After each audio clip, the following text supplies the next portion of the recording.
O desenvolvimento sustentável de Mato Grosso é o tema principal de um evento que acontece hoje à tarde na capital. Além de profissionais da engenharia, o encontro também reúne palestras e painéis com principais formadores de opinião do cenário.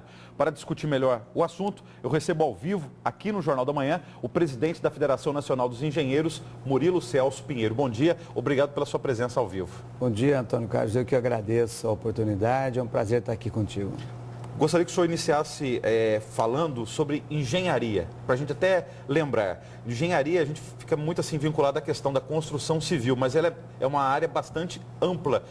Onde que atuam os engenheiros e quais engenheiros nós temos? Olha, se eu for aqui discorrer, nós vamos ter bastante tempo para falar sobre isso. Mas, na verdade, nós temos engenharia em tudo que acontece, tudo que está à nossa volta tem engenharia. Engenharia eletrônica, mecânica, engenharia agronômica, engenharia civil, e assim mecatrônica, e assim por diante. Na verdade, nós entendemos o seguinte, aonde está o homem, aonde está a evolução, tem a engenharia. No final do século XX, começou-se até a usar o verbo fazer uma reengenharia, usar um termo, aliás, reengenharia das coisas. Quer dizer, devido à importância dessa área profissional. Sem dúvida, sem dúvida.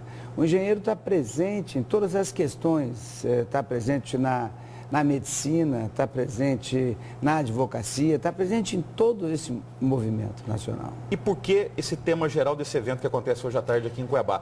Discutir o desenvolvimento sustentável no âmbito da engenharia. Na verdade, a discussão do desenvolvimento. Desenvolvimento, nós sempre discutimos o desenvolvimento, mas com sustentabilidade. Ou seja, hoje não há um projeto de engenharia que não tem a sustentabilidade acompanhando. Ou seja, nós temos que ter a qualidade de vida, temos que focar que nós temos que preservar o meio ambiente, fazer um projeto que tenha condição de melhorar para o cidadão, para todos nós, a qualidade de vida. Na palestra magna, às 2h40 da tarde, o governador Pedro Táxi foi convidado para falar sobre desenvolvimento e cenário econômico de Mato Grosso. O que vocês esperam do governador sobre esse assunto? Na verdade, a ideia é que a gente fale um pouco, a gente escute um pouco e discuta sobre o desenvolvimento sustentável do Mato Grosso do Sul. De que forma que está se pensando, aonde que está avançando. Do Mato Grosso, de que forma que está se pensando, que está se avançando. E, na sequência, uma discussão também, industrialização, como alavancar o desenvolvimento da indústria através da ciência, da tecnologia e da inovação. Quer dizer, não ficar só a questão do mercado de trabalho, mas também dialogando aí com a produção de conhecimento nas universidades, nas escolas. Sem dúvida. Aqui no Mato Grosso, nós estamos discutindo também, nesse momento, nesse dia de hoje, que é o nosso projeto Cresce Brasil, um projeto nacional, um projeto que nós discutimos em todas as capitais, em todos os estados. Aqui nós estamos discutindo a reindustrialização através da ciência, tecnologia e inovação. Eu acho que a inovação está presente hoje em todos os nossos avanços também.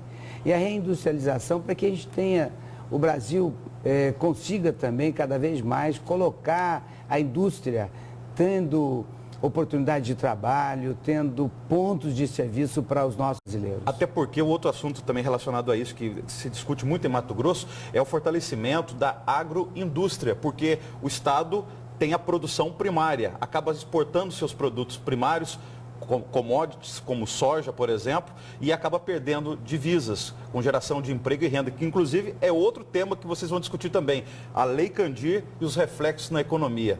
Fale um pouquinho para a gente sobre isso, por favor. Sem dúvida, nós vamos discutir o agronegócio. O agronegócio é uma coisa muito forte aqui no Mato Grosso, é uma coisa que desponta muito bem para o Brasil todo. E foi o carro-chefe do crescimento desse país agora nos últimos anos. E nós temos certeza que essa discussão da Lei Candir, que dá para o agricultor a oportunidade de vender bem, e ao Estado, com a Lei Candir, que não devolve muito a questão dos impostos. Era importante essa discussão para que o governo federal também entenda essa posição, que o Estado tem que também ser prestigiado com um número maior, até porque produz mais. Agora, um assunto que talvez, não sei se não está na programação, mas a gente está vendo isso no Brasil, essas operações como a Lava Jato, a questão das empreiteiras, que atinge direto ou indiretamente os profissionais de engenharia. Como que vocês da federação estão vendo esse momento que o país está vivendo? Então, nós temos uma outra visão nessa questão do Lava Jato e assim por diante dessas empresas. Na verdade, o que está se colocando de corrupção são os empresários e não os engenheiros, e não a obra de engenharia. As empresas de engenharia são as maiores empresas do mundo. Elas têm um know-how muito grande. São empresas que produzem, que têm capacidade de desenvolver belíssimos projetos. Então, não está se discutindo o projeto de engenharia, nem o engenheiro, está se discutindo a corrupção. Então, nós entendemos o seguinte, que essas empresas devem ser preservadas e quem foi o culpado tem que ser punido. Um assunto específico aqui para Mato Grosso, nós temos a questão das obras da Copa, muitas inacabadas. Quando a gente fala de uma obra inacabada, podemos também contextualizar isso dentro do desenvolvimento sustentável, ou seja, se você vai começar uma obra, você tem que pensar no andamento dela, na fiscalização, no pagamento correto de quem está fazendo a obra, mas ao mesmo tempo da conclusão dessa obra para a sociedade? Sem dúvida. Começando do fim para o começo, eu diria para você o seguinte, Antônio Carlos. Uma obra, a pior obra que tem é aquela que não termina. A nossa obra mais cara é aquela parada, sem dúvida nenhuma. Então eu acho que nós temos que, sem dúvida, ter começo, meio e fim, acompanhar esse trabalho todo e ter o término da obra. Então, buscar sim os responsáveis por que isso não aconteceu. Muito obrigado pela presença, bom evento lá na Todimo Home Center a partir da 1h30 da tarde. Muito obrigado, conto com a sua presença lá junto conosco.